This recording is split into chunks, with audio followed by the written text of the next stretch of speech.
ਧੰਨ ਸਤਿਗੁਰੂ ਸਾਹਿਬ ਸ੍ਰੀ ਗੁਰੂ ਗ੍ਰੰਥ ਸਾਹਿਬ ਮਹਾਰਾਜ ਜੀ ਦੀ ਬਾਣੀ ਦਾ ਫਰਮਾਨ ਹੈ, ਅਜਾਬ ਮਲ ਪਾਪੀ ਜਗ ਜਾਣੇ ਨਿਮਖ ਮਾਹੀ ਨਸਤਾਰਾ। ਉਹ ਅਜਾਬ ਮਲ ਜਿਹਨੂੰ ਪਾਪੀ ਦੇ ਨਾਮ ਦੇ ਨਾਲ ਸਾਰਾ ਸੰਸਾਰ ਜਗ ਜਾਣਦਾ ਸੀ ਨਾ, ਐਸੇ ਪਾਪੀ ਦਾ ਵੀ ਪਰਮੇਸ਼ਰ ਵਾਹਿਗੁਰੂ ਜੀ ਨੇ ਨਿਮਖ ਦੇ ਵਿੱਚ ਹੀ ਉਧਾਰ ਕੀਤਾ ਹੈ। ਹੁਣ ਜਿਹੜਾ ਇਹ ਅਜਾਬ ਮਲ ਹੈ ਨਾ, ਇਹ ਕਨਕ ਬੁਝ ਜਾਤੀ ਦਾ ਬ੍ਰਾਹਮਣ ਸੀਗਾ। ਇਹਦਾ ਜਿਹੜਾ ਪਿਤਾ ਉਹ ਰਾਜੇ ਦੇ ਦਰਬਾਰ ਦੇ ਵਿੱਚ ਪੰਡਿਤ ਸੀਗਾ। ਇਹਦੇ ਪਿਤਾ ਨੇ ਇਹਨੂੰ ਇੱਕ ਧਾਰਮਿਕ ਗੁਰੂ ਦੇ ਕੋਲੇ ਵਿਦਿਆ ਪੜ੍ਹਨੇ ਪਾ ਦਿੱਤਾ ਤੇ ਇਹਦੇ ਗੁਰੂ ਨੇ ਨਾ ਇਹਨੂੰ ਇਹ ਆਗਿਆ ਕੀਤੀ ਸੀ ਵੀ ਜਦੋਂ ਵੀ ਤੂੰ ਮੇਰੇ ਆਸ਼ਰਮ ਦੇ ਵਿੱਚ ਆਉਣਾ ਨਾ, ਤਾਂ ਤੂੰ ਜਿਹੜਾ ਸ਼ਹਿਰ ਦੇ ਬਾਹਰੋਂ ਬਾਹਰ ਜਿਹੜਾ ਰਸਤਾ ਹੈ ਨਾ, ਉਸ ਰਸਤੇ ਥਾਣੀ ਤੂੰ ਮੇਰੇ ਕੋਲੇ ਆਉਣਾ ਹੈ। ਕਿਉਂਕਿ ਆਸ਼ਰਮ ਨੂੰ ਦੋ ਰਸਤੇ ਜਾਂਦੇ ਸੀ, ਇੱਕ ਰਸਤਾ ਸ਼ਹਿਰ ਦੇ ਵਿੱਚ ਦੀ ਆਉਂਦਾ ਸੀ, ਇੱਕ ਰਸਤਾ ਸੀ ਜਿਹੜਾ ਉਹ ਸ਼ਹਿਰ ਦੇ ਬਾਹਰੋਂ ਬਾਹਰ ਉੱਪਰ ਦੀ ਘੁੰਮ ਕੇ ਆਉਣਾ ਪੈਂਦਾ ਸੀ। ਹੁਣ ਜਿਹੜਾ ਇਹਦੇ ਗੁਰੂਦੇਵ ਦਾ ਆਸ਼ਰਮ ਸੀ ਨਾ, ਉਹ ਪਹਾੜਾਂ ਵੱਲ ਸੀ ਤੇ ਅਜਾਬ ਮਲ ਦਾ ਘਰ ਸੀਗਾ ਜਿਹੜਾ ਉਹ ਸ਼ਹਿਰ ਦੇ ਬਾਹਰ ਦੱਖਣ ਵਾਲੇ ਪਾਸੇ ਨੂੰ ਸੀ। ਹੁਣ ਅਜਾਬ ਮਲ ਹੈ ਜਿਹੜਾ ਗੁਰੂਦੇਵ ਦੀ ਆਗਿਆ ਮੰਨਦਾ ਤੇ ਆਪਣੇ ਗੁਰੂ ਦੇ ਕੋਲੇ ਵਿਦਿਆ ਪੜ੍ਹਨ ਜਦੋਂ ਵੀ ਜਾਂਦਾ ਤਾਂ ਸ਼ਹਿਰ ਦੇ ਬਾਹਰੋਂ ਬਾਹਰ 2.5 ਮੀਲ ਦਾ ਪੈਂਡਾ ਜਿਹੜਾ ਉਹ ਵਧੇਰੇ ਤੈਅ ਕਰਕੇ ਜਾਂਦਾ। 2.5 ਮੀਲ ਦਾ ਵਾਧੂ ਸਫ਼ਰ ਤੈਅ ਕਰਨਾ ਪੈਂਦਾ ਸੀ ਤੇ ਅਜਾਬ ਮਲ ਨੂੰ ਸਮਾਂ ਬੀਤਦਾ, 2-4 ਸਾਲ ਬੀਤੇ। ਉਹਨੇ ਧਾਰਮਿਕ ਗ੍ਰੰਥ ਪੜ੍ਹੇ, ਸ਼ਾਸਤਰ ਪੜ੍ਹੇ, ਧਾਰਮਿਕ ਗ੍ਰੰਥਾਂ ਦਾ ਅਧਿਐਨ ਕੀਤਾ ਤੇ ਫਿਰ ਕਿਤੇ ਨਾ ਕਿਤੇ ਉਹਦੇ ਮਨ ਦੇ ਵਿੱਚ ਇੱਕ ਵਿਚਾਰ ਆਈ ਵੀ ਮੈਂ ਬਹੁਤ ਸਮਾਂ ਹੋ ਗਿਆ, ਹੁਣ ਮੈਂ ਉੱਪਰ ਦੀ ਆਉਣਾ, ਬਾਹਰ ਦੀ ਆਉਣਾ, 2.5 ਮੀਲ ਦਾ ਸਫ਼ਰ ਆ ਜਿਹੜਾ ਉਹ ਵਧੇਰੇ ਲੰਮਾ ਤੈਅ ਕਰਕੇ ਆਉਣਾ। ਅੱਜ ਮੈਂ ਹੁਣ ਸ਼ਹਿਰ ਦੇ ਵਿੱਚੋਂ ਵਿੱਚ ਦੀ ਵਾਪਸ ਜਾਣਾ। ਵਿਦਿਆ ਪੜ੍ਹ ਲਈ ਆਪਣੇ ਗੁਰੂ ਤੋਂ ਤੇ ਹੁਣ ਕਹਿੰਦਾ ਮੈਂ ਸ਼ਹਿਰ ਦੇ ਵਿੱਚ ਦੀ ਜਾਣਾ। ਮੈਂ ਹੁਣ ਧਾਰਮਿਕ ਗ੍ਰੰਥਾਂ ਦਾ ਅਧਿਐਨ ਵੀ ਕਰ ਲਿਆ, ਹੁਣ ਮੈਨੂੰ ਬਹੁਤ ਗਿਆਨ ਹੋ ਗਿਆ, ਪਰ ਹੁਣ ਮੈਂ ਸ਼ਹਿਰ ਦੇ ਵਿੱਚ ਦੀ ਜਾਣਾ। ਮੈਂ ਵੀ ਦੇਖਾਂ ਤਾਂ ਸਹੀ ਵੀ ਕਿਹੜੇ ਕਾਰਨ ਕਰਕੇ ਮੈਨੂੰ ਮੇਰੇ ਗੁਰੂ ਨੇ ਰੋਕਿਆ ਵੀ ਤੂੰ ਸ਼ਹਿਰ ਦੇ ਵਿੱਚ ਦੀ ਨਹੀਂ ਆਉਣਾ।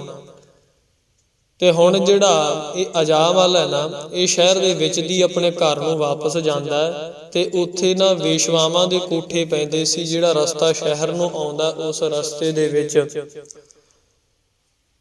ਤੇ ਉੱਥੇ ਇੱਕ ਜਿਹੜੀ ਵੇਸ਼ਵਾ, ਸੁੰਦਰ ਜਵਾਨ ਵੇਸ਼ਵਾ ਸੀਗੀ, ਉਹਨੇ ਜਦੋਂ ਅਜਾਬ ਮਲ ਦੇ ਵੱਲ ਦੇਖਿਆ ਤੇ ਕਹਿੰਦੇ ਆਪਣੇ ਨੈਣਾਂ ਦੇ ਤੀਰ ਮਾਰੇ ਨੇ ਅਜਾਬ ਮਲ ਨੂੰ ਤੇ ਅਜਾਬ ਮਲ ਹੈ ਜਿਹੜਾ ਉਸ ਵੇਸ਼ਵਾ ਦੇ ਉੱਤੇ ਲੋਭਾਇਮਾਨ ਹੋ ਗਿਆ। ਕਿਉਂਕਿ ਇੱਕ ਜਦੋਂ ਚੜ੍ਹਦੀ ਜਵਾਨੀ ਹੋਵੇ, ਜਵਾਨੀ ਦਾ ਜੋਸ਼ ਹੋਵੇ, ਜਿਹਨੂੰ 10ਵੇਂ ਪਾਤਸ਼ਾਹ ਮਹਾਰਾਜ ਜੀ ਚਰਿਤਰੋਪਾਖਿਆਨ ਦੇ ਵਿੱਚ ਕਹਿੰਦੇ ਨੇ, ਏਕ ਮਦੀ ਦੂਜੈ ਤਰਨ ਤੀਜੈ ਅਤ ਤਨ ਧਾਮ, ਪਾਪ ਕਰੇ ਬਿਨ ਕਿਉਂ ਬਚੈ ਬਚੈ ਬਚਾਵੈ ਰਾਮ। ਇੱਕ ਤਾਂ ਕਹਿੰਦੇ ਬੰਦਾ ਸ਼ਰਾਬੀ ਹੋਵੇ, ਦੂਜਾ ਉੱਪਰੋਂ ਜਵਾਨੀ ਚੜ੍ਹਦੀ ਹੋਵੇ, ਤੀਜਾ ਅਤ ਧਨ ਧਾਮ, ਕੋਲੇ ਕਹਿੰਦੇ ਬੇਅੰਤ ਪੈਸਾ ਹੋਵੇ, ਪਾਪ ਕਰੇ ਬਿਨ ਕਿਉਂ ਬਚੈ। ਕਹਿੰਦੇ ਪਾਪ ਕਰਨ ਤੋਂ ਬਚ ਨਹੀਂ ਸਕਦਾ, ਬਚਾ ਬਚਾਵੈ ਰਾਮ। ਕਹਿੰਦੇ ਉਹਨੂੰ ਰਾਮ ਪਰਮੇਸ਼ਰ ਵਾਹਿਗੁਰੂ ਬਚਾਵੇ ਤਾਂ ਹੀ ਬਚ ਸਕਦਾ, ਨਹੀਂ ਬੰਦਾ ਨਹੀਂ ਬਚਦਾ। ਹੁਣ ਅਜਾਬ ਮਲ ਦੇ ਨਾਲ ਵੀ ਕੁਝ ਐਸਾ ਹੀ ਹੁੰਦਾ ਹੈ। ਅਜਾਬ ਮਲ ਹੈ ਜਿਹੜਾ ਭਾਵੇਂ ਸ਼ਰਾਬੀ ਨਹੀਂ ਸੀ, ਮਦੀ ਨਹੀਂ ਸੀ, ਪਰ ਉਹਦੇ ਤੇ ਜਵਾਨੀ ਦਾ ਜੋਸ਼ ਸੀ। ਜਿਹੜਾ ਧਨ ਅਤ ਧਾਮ, ਉਹਦੇ ਕੋਲੇ ਗਿਆਨ ਰੂਪੀ ਧਨ ਸੀ। ਉਹ ਗਿਆਨ ਰੂਪੀ ਧਨ ਦੇ ਹੰਕਾਰ ਦੇ ਵਿੱਚ ਕਿ ਮੈਨੂੰ ਤਾਂ ਗਿਆਨ ਹੋ ਗਿਆ ਨਾ, ਹੁਣ ਮੈਂ ਬੜੇ ਸ਼ਾਸਤਰ ਗ੍ਰੰਥ ਪੜ੍ਹ ਲਏ, ਹੁਣ ਮੇਰਾ ਕੋਈ ਕੁਝ ਨਹੀਂ ਵਿਗਾੜ ਸਕਦਾ। ਇਸ ਮਨਸ਼ਾ ਦੇ ਨਾਲ ਉਹ ਸ਼ਹਿਰ ਦੇ ਵਿੱਚੋਂ ਵਿੱਚ ਦੀ ਲੰਘਿਆ ਤੇ ਜਦੋਂ ਵੇਸ਼ਵਾਵਾਂ ਦੇ ਨਾਲ ਅੱਖ ਮਿਲਦੀ ਹੈ ਨਾ, ਵੇਸ਼ਵਾ ਦੇ ਨਾਲ ਨਜ਼ਰ ਮਿਲਦੀ ਹੈ ਤੇ ਉਸ ਵੇਸ਼ਵਾ ਦੇ ਉੱਤੇ ਲੋਭਾਇਮਾਨ ਹੋ ਗਿਆ।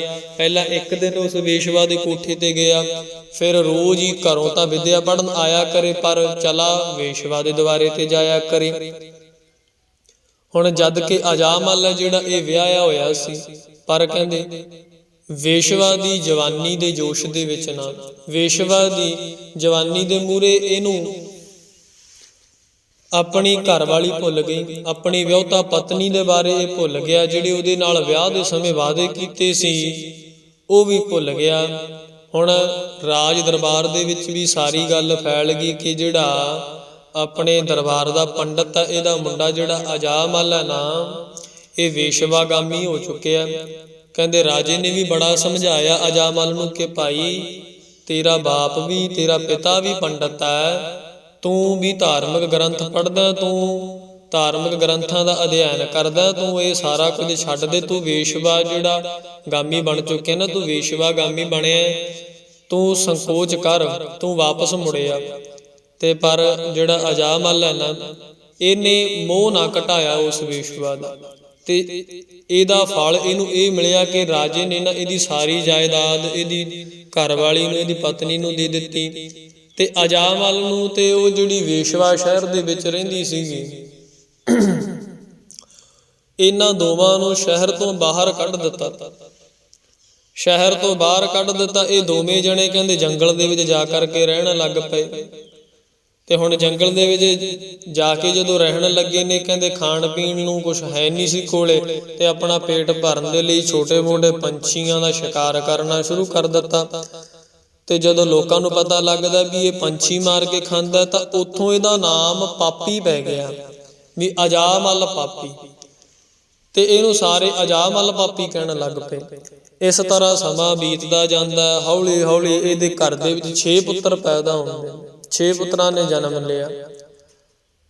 ਤੇ ਹੁਣ ਜਿਹੜਾ ਅਜਾਮਲ ਦਾ ਪਰਿਵਾਰ ਸੀ ਉਹ ਵੀ ਵੱਧਦਾ ਜਾਂਦਾ। ਹੁਣ ਪਰਿਵਾਰ ਵਧਣ ਲੱਗ ਗਿਆ। ਕਹਿੰਦੇ ਇਹ ਸ਼ਿਕਾਰ ਖੇਡਣ ਲੱਗ ਗਿਆ, ਤੇ ਕਦੇ ਨਾ ਪੰਛੀਆਂ ਨੂੰ ਲਿਆਇਆ ਕਰੇ, ਮਾਰ ਕੇ ਫੜ ਕੇ ਲਿਆਇਆ ਕਰੇ, ਉਹਨਾਂ ਨੂੰ ਮਾਰ ਕੇ ਉਹਨਾਂ ਦੇ ਮਾਂਸ ਦੇ ਨਾਲ ਆਪਣੇ ਪਰਿਵਾਰ ਦਾ ਪੇਟ ਭਰਿਆ ਕਰੇ, ਜਾਂ ਉਹਨਾਂ ਦਾ ਮਾਂਸ ਅਗਾਂਹ ਵੇਚ ਦਿਆ ਕਰੇ।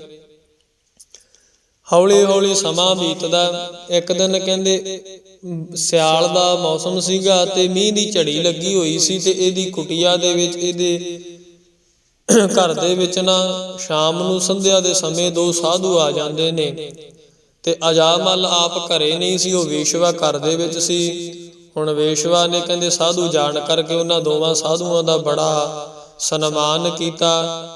ਵੇਸ਼ਵਾ ਨੇ ਸਾਧੂਆਂ ਦੇ ਦਰਸ਼ਨ ਕੀਤੇ, ਉਹਦਾ ਮਨ ਹੈ ਜਿਹੜਾ ਉਹ ਠੰਡਾ ਹੋ ਗਿਆ, ਕੋਈ ਮਨ ਨੂੰ ਸਕੂਨ ਮਿਲਿਆ, ਸ਼ਾਂਤੀ ਮਿਲੀ ਹੈ। ਤੇ ਉਹ ਦੋਵਾਂ ਸਾਧੂਆਂ ਦੀ ਸੇਵਾ ਕਰਨ ਦੇ ਲਈ ਵੇਸ਼ਵਾ ਨੇ ਉਹਨਾਂ ਨੂੰ ਆਪਣੇ ਘਰ ਦੇ ਵਿੱਚ, ਕੁਟੀਆ ਦੇ ਵਿੱਚ ਰਹਿਣ ਦੇ ਲਈ ਕਿਹਾ, ਵੀ ਤੁਸੀਂ ਸਾਡੇ ਇੱਥੇ ਰਹੋ, ਅਸੀਂ ਤੁਹਾਡੀ ਸੇਵਾ ਕਰਾਂਗੇ। ਬਾਹਰ ਮੀਂਹ ਬਹੁਤ ਪੈ ਰਿਹਾ, ਇੱਕ ਮੌਸਮ ਠੰਡਾ ਹੈ। ਤੇ ਫਿਰ ਗਰਮ ਪਾਣੀ ਦੇ ਨਾਲ ਉਹਨਾਂ ਦੇ ਹੱਥ ਧਵਾਏ, ਹੱਥ ਪੈਰ ਧਵਾਏ, ਚੰਗੀ ਸੇਵਾ ਕੀਤੀ। ਅਜਾਮਲ ਵੀ ਕਹਿੰਦੇ ਆ ਜਾਂਦਾ।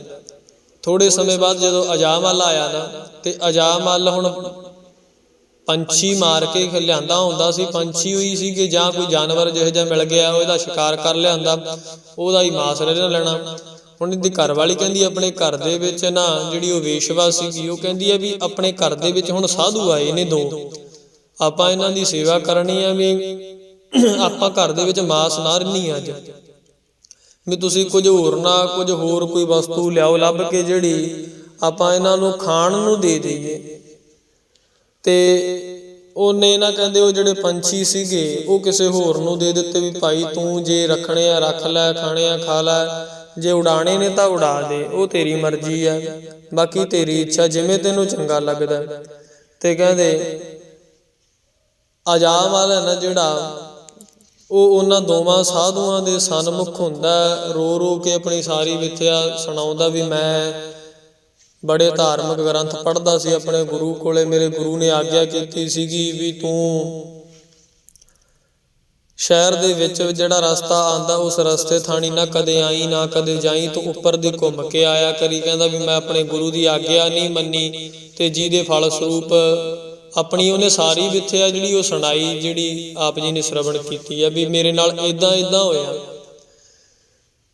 ਤੇ ਕਹਿੰਦੇ ਫਿਰ ਹੁਣ ਸਾਧੂਆਂ ਨੇ ਰਾਤ ਨੂੰ ਪ੍ਰਸ਼ਾਦਾ ਪਾਣੀ ਛਕਿਆ, ਆਰਾਮ ਕਰਦੇ ਨੇ। ਤੇ ਦੂਜੇ ਦਿਨ ਜਦੋਂ ਉਹਨਾਂ ਨੇ ਜਾਣਾ ਸੀ ਨਾ, ਤੇ ਇਹ ਫਿਰ ਅਜਾਮਲ ਕਹਿੰਦਾ ਵੀ ਤੁਸੀਂ ਨਾ ਮੈਨੂੰ ਕੋਈ ਨਾ ਕੋਈ ਉਪਦੇਸ਼ ਦੇ ਕਰਕੇ ਜਾਓ, ਵੀ ਜਿਹਦੇ ਨਾਲ ਮੇਰੇ ਜੀਵਨ ਦਾ ਉਧਾਰ ਹੋ ਜਾਵੇ। ਹੁਣ ਕਿਉਂਕਿ ਸਾਧੂ ਦਾ ਸੁਭਾਅ ਇਹ ਹੁੰਦਾ ਵੀ ਜੇ ਕੋਈ ਸਾਧੂ ਦੀ ਸ਼ਰਨ ਦੇ ਵਿੱਚ ਆ ਜਾਵੇ ਨਾ, ਸਾਧੂ ਨੂੰ ਸੇਵਾ ਕਰਕੇ ਖੁਸ਼ ਕਰ ਲਵੇ, ਫਿਰ ਸਾਧੂ ਜਿਹੜਾ ਕੋਈ ਬਚਨ ਬੋਲ ਦਿੰਦੇ ਨੇ ਉਹ ਪੂਰਾ ਹੀ ਹੋ ਜਾਂਦਾ।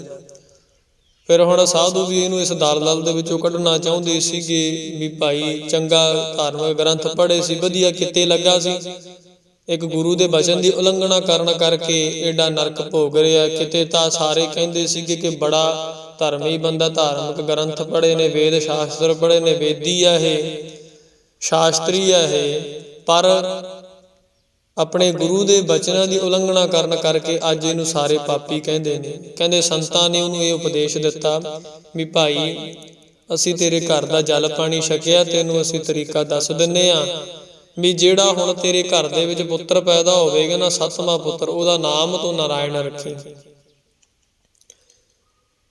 ਤੇ ਪਰਮੇਸ਼ਰ ਵਾਹਿਗੁਰੂ ਤੁਹਾਡਾ ਭਲਾ ਕਰੇਗਾ। ਹੁਣ ਇਹ ਸਾਰੀ ਬਚਨ ਵਿਲਾਸ ਕਰਨ ਤੋਂ ਬਾਅਦ ਜਿਹੜੇ ਸਾਧੂ ਨੇ ਉਹ ਚਲੇ ਜਾਂਦੇ ਨੇ ਤੇ ਸਮਾਂ ਪਾ ਕੇ ਇਹਦੇ ਘਰ ਦੇ ਵਿੱਚ ਇੱਕ ਪੁੱਤਰ ਜਨਮ ਲੈਂਦਾ, ਉਹਦਾ ਨਾਮ ਇਹਨੇ ਨਾਰਾਇਣ ਰੱਖਿਆ।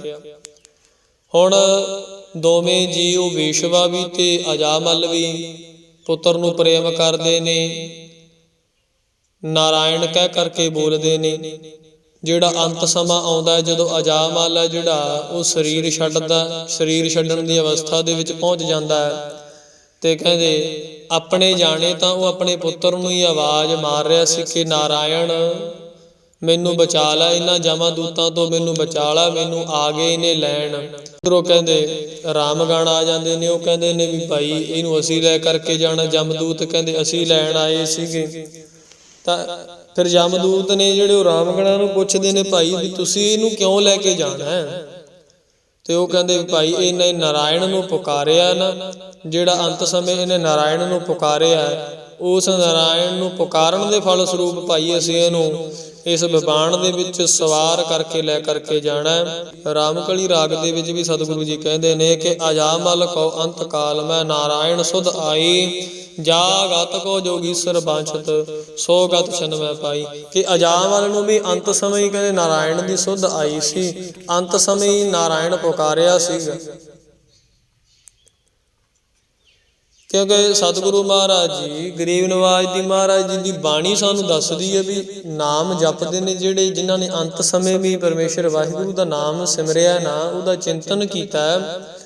ਸਤਿਗੁਰੂ ਮਹਾਰਾਜ ਜੀ ਫਿਰ ਗੁਜਰੀ ਰਾਗ ਦੇ ਵਿੱਚ ਕਹਿੰਦੇ ਨੇ ਅੰਤ ਕਾਲ ਨਾਰਾਇਣ ਸਿਮਰੈ ਐਸੀ ਚਿੰਤਾ ਮੈਂ ਜੇ ਮਰੈ ਬਦਤ ਤਰਲੋਚਨ ਤੇ ਨਰ ਮੁਕਦਾ ਪੀਤੰਬਰ ਵਾਕੇ ਹਿਰਦਾ ਬਸ।